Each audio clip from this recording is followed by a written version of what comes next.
Hello good morning students.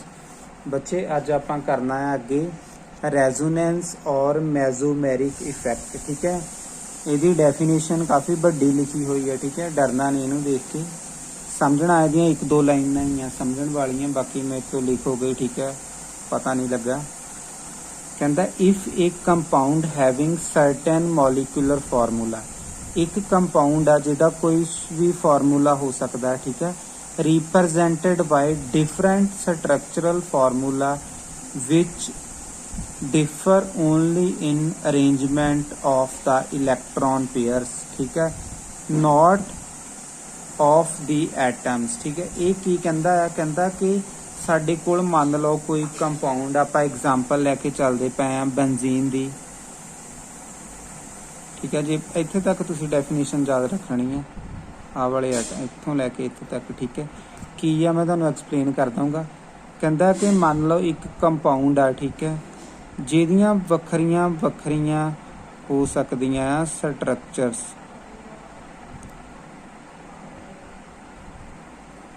जिद्दां benzene आ, benzene नूं तुसीं इस तरह भी बना सकते हैं। ठीक है, इस तरह आपां एरो लगा के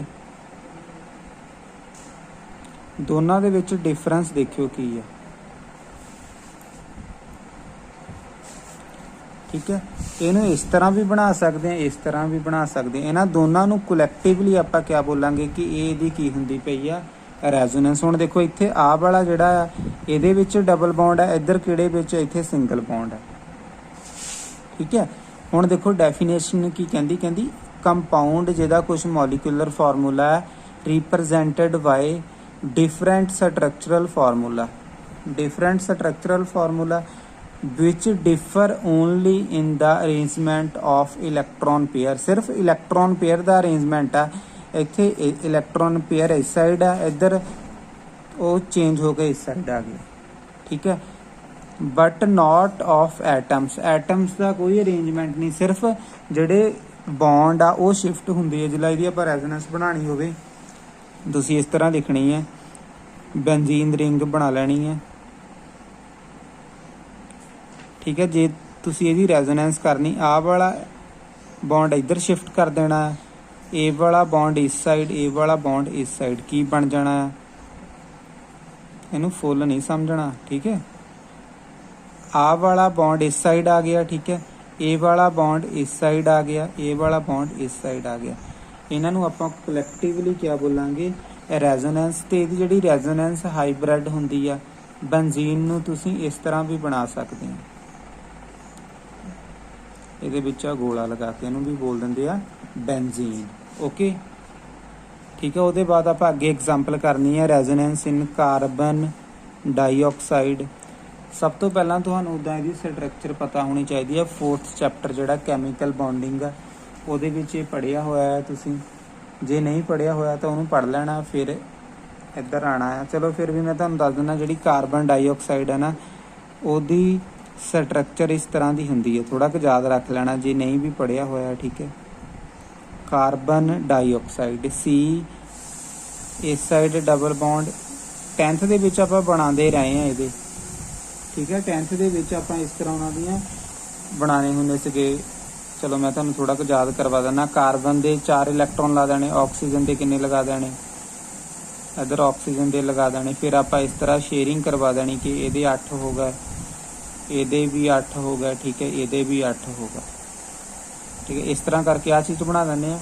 हुण जिहड़ी कार्बन डाइऑक्साइड है इस तरह वो ये स्ट्रक्चर हो गई, बट जदों आपां इहदी रेजोनेंस करनी है, रेजोनेंस किस तरह करनी है। हुण देखो कार्बन ते ऑक्सीजन दे विचों इलैक्ट्रोनैगेटिव कौन आ, ऑक्सीजन इलैक्ट्रोनैगेटिव आ। इलैक्ट्रोनैगेटिव मतलब इन्हें इलैक्ट्रॉन खिंचण की कोशिश करनी है। मान लो इन्हें इलैक्ट्रॉन खिंचे, ए वाला इलैक्ट्रॉन खिंच लिया इस साइड।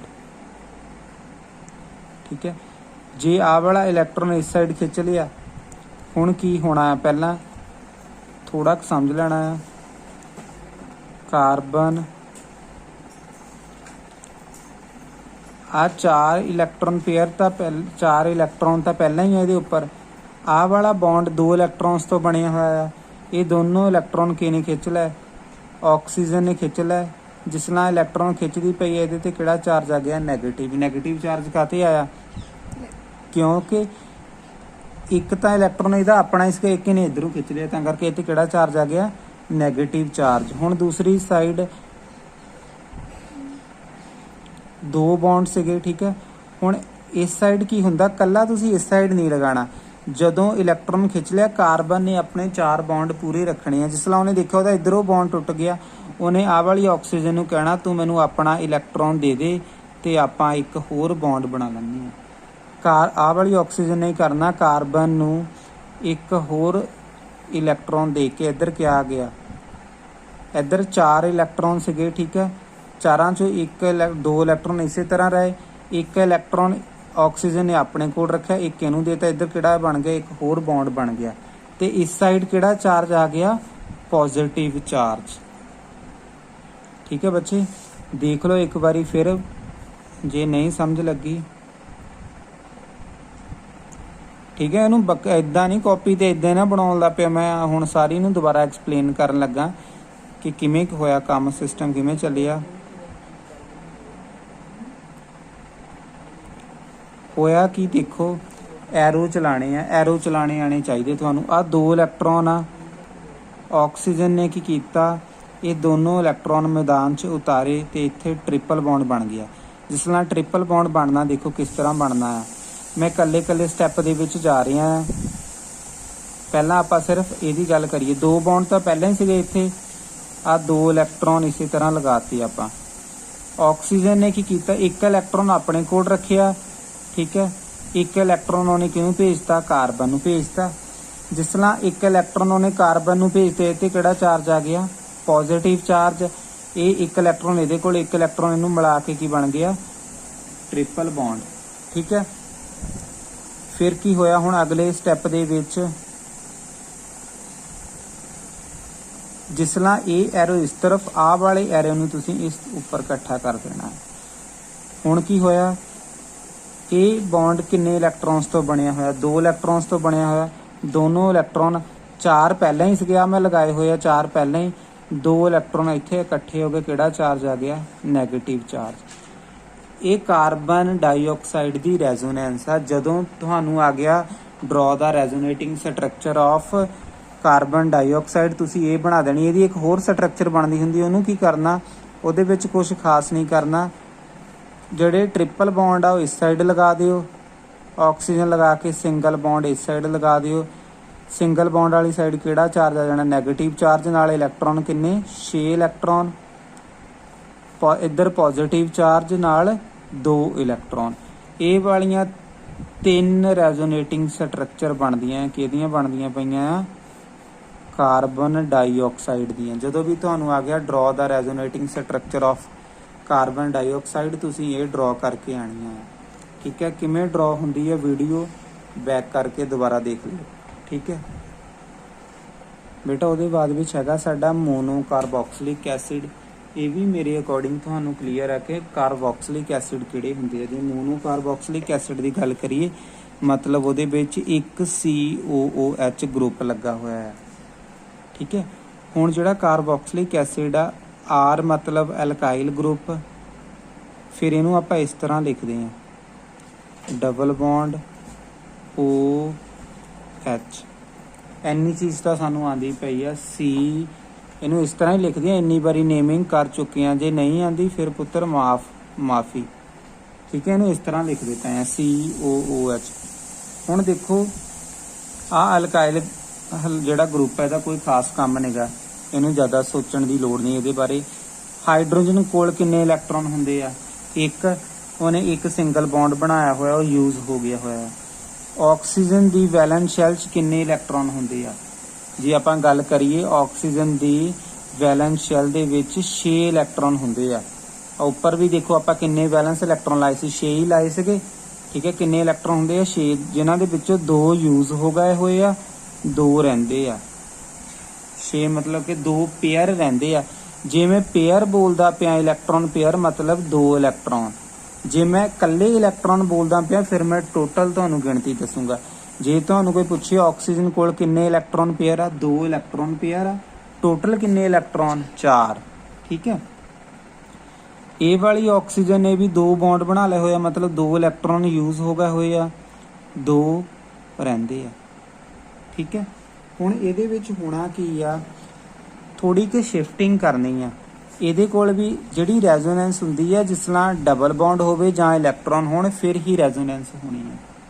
ਹੁਣ ਇਹਨਾਂ ਨੇ ਕੀ ਕੀਤਾ, ਆਹ ਵਾਲੀ ਆਕਸੀਜਨ ਨੇ ਸੋਚਿਆ ਕਿ ਮੇਰੇ ਕੋਲ ਇਲੈਕਟ੍ਰੋਨ ਤਾਂ ਹੈਗੇ ਆ, ਮੈਂ ਇੱਕ ਇਲੈਕਟ੍ਰੋਨ ਆਪਣੇ ਕੋਲ ਰੱਖਦੀ ਆ, ਇੱਕ ਕਾਰਬਨ ਨੂੰ ਦੇ ਦਿੰਨੀ ਆ, ਤੇ ਇਸ ਤਰ੍ਹਾਂ ਐਰੋ ਲਗਾ ਦੇਣਾ, ਇੱਕ ਇਲੈਕਟ੍ਰੋਨ ਆਪਣੇ ਕੋਲ ਰੱਖਾਂ, ਇੱਕ ਇਹਨੂੰ ਦੇ ਦੇਵਾਂ। ਠੀਕ ਹੈ। ਪਹਿਲਾਂ ਇੰਨਾ ਸਮਝ ਲੈਣਾ। ਦੇਖੋ ਕੀ ਚੱਲਿਆ, ਆਰ ਸੀ। ਪਹਿਲਾਂ ਇਹ ਕੰਮ ਸ਼ੁਰੂ ਕਰਨ ਲੱਗੇ, ਬਾਕੀ ਆਪਾਂ ਬਾਅਦ ਚ ਕਰਾਂਗੇ। ਆ ਨੀਚੇ ਵਾਲੇ 2 ਇਲੈਕਟ੍ਰੋਨ ਮੈਂ ਇਸੇ ਤਰ੍ਹਾਂ ਲਗਾਤੀ, ਇੱਕ ਇਲੈਕਟ੍ਰੋਨ ਉਹਨੇ ਆਪਣੇ ਕੋਲ ਰੱਖਿਆ, ਇੱਕ ਇਹਨੂੰ ਦੇ ਦਿੱਤਾ। ਇੱਥੇ ਡਬਲ ਬੌਂਡ ਬਣ ਗਿਆ।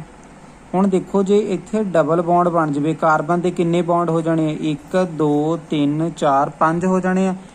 5 ਤਾਂ ਬਣਾ ਹੀ ਨਹੀਂ ਸਕਦਾ, ਕਾਰਬਨ ਦੀ ਵੈਲੈਂਸੀ 4 ਹੁੰਦੀ ਆ। ਨਾਲੋਂ ਨਾਲ ਕੀ ਹੋਣਾ, ਆਹ ਵਾਲੇ ਬੌਂਡ ਦੀ ਬ੍ਰੇਕਡਾਊਨ ਹੋ ਜਾਣੀ ਹੈ, ਇਹਦੀ ਬ੍ਰੇਕਡਾਊਨ ਹੋ ਕੇ ਆਕਸੀਜਨ ਕੋਲ ਚਲ ਜਾਣਾ ਹੈ। ਹੁਣ ਜਿਸ ਤਰ੍ਹਾਂ ਆਕਸੀਜਨ ਆਪਾਂ ਲਗਾਤਾ, 4 ਇਲੈਕਟ੍ਰੋਨ ਉਹਦੇ ਕੋਲ ਹੈਗਾ ਹੀ ਹੈ ਪਹਿਲਾਂ ਹੀ।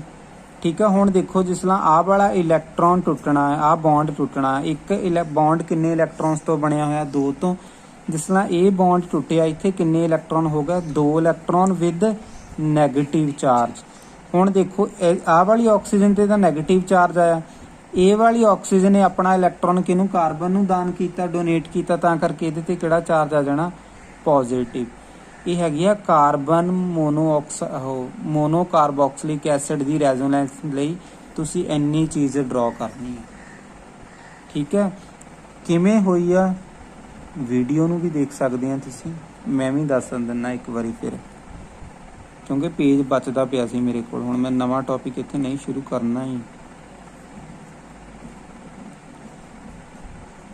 ਜਿਸ ਤਰ੍ਹਾਂ ਤੁਸੀਂ ਬਾਰ-ਬਾਰ ਬਣਾਈ, ਤੁਹਾਨੂੰ ਆਪਣੇ ਆਪ ਪਤਾ ਲੱਗਣਾ। ਇਹ ਇੱਧਰ ਸ਼ਿਫਟ ਕਰ ਦਿੱਤਾ, ਦੋਨੋਂ ਇਲੈਕਟ੍ਰੋਨ, ਇਹ ਵਾਲੇ ਜਿਹੜਾ ਬੌਂਡ ਬਣਿਆ 2 ਇਲੈਕਟ੍ਰੋਨ, ਇਹ ਉਹਨੂੰ ਦੇ ਦਿੱਤੇ,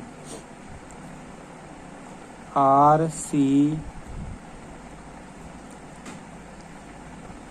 ਇਹ ਵਾਲੇ 2 ਇਲੈਕਟ੍ਰੋਨ ਇਸੇ ਤਰ੍ਹਾਂ ਲਗਾ ਦੇਣੇ ਆ। ਠੀਕ ਹੈ। ਇਹ ਵਾਲੇ 2 ਤਾਂ ਦੇਖੋ ਕੀ ਕੀਤਾ, ਇਹਨੇ ਇੱਧਰ ਸ਼ਿਫਟ ਹੋਏ, ਇਹ ਵਾਲੇ ਉੱਧਰ ਗਏ। ਇੱਧਰ ਕਿਆ ਆ ਗਿਆ, ਡਬਲ ਬੌਂਡ। ਹੁਣ ਇਹਦੇ ਕੋਲ ਇਲੈਕਟ੍ਰੋਨ ਜਾ ਰਿਹਾ, ਤਾਂ ਕਰਕੇ ਪੋਜ਼ਿਟਿਵ ਚਾਰਜ। ਆ ਆਕਸੀਜਨ ਕੋਲ 4 ਇਲੈਕਟ੍ਰੋਨ ਤਾਂ ਪਹਿਲਾਂ ਹੀ ਸੀਗੇ। ਠੀਕ ਹੈ। 2 ਇਲੈਕਟ੍ਰੋਨ ਇਹ ਵਾਲੇ ਇੱਧਰ ਆ ਗਏ, ਇਹ ਤੇ ਕਿਹੜਾ ਚਾਰਜ ਆ ਗਿਆ, ਨੈਗੇਟਿਵ। ਇਹਨੂੰ ਕੀ ਬੋਲ ਦਿੰਦੇ ਆ, ਰੈਜ਼ੋਨੈਂਸ ਹੋ ਗਈ ਮੋਨੋ ਕਾਰਬੋਕਸਿਲਿਕ ਐਸਿਡ ਦੇ ਵਿੱਚ। ਓਕੇ ਬੱਚੇ, ਅੱਜ ਲਈ ਇੰਨਾ ਕਰਿਓ, ਬਾਕੀ ਆਪਾਂ ਕੱਲ ਕਰਾਂਗੇ ਇਹਦੇ ਬਾਰੇ ਅੱਗੇ ਫਰਦਰ।